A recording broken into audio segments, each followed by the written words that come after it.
Qui osserviamo il paramento interno con le pietre disposte orizzontali e con sempre una leggera sporgenza verso l'interno, sino a chiudersi in alto. Naturalmente questo si è scoperchiato, la tipica cupola pseudo cupola della Tholos nuragica, probabilmente di provenienza micenea.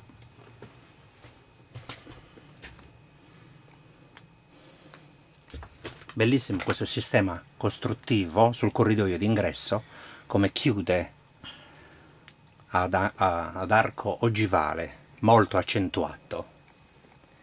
Sulla sinistra notiamo la parte superiore della nicchia, che è probabilmente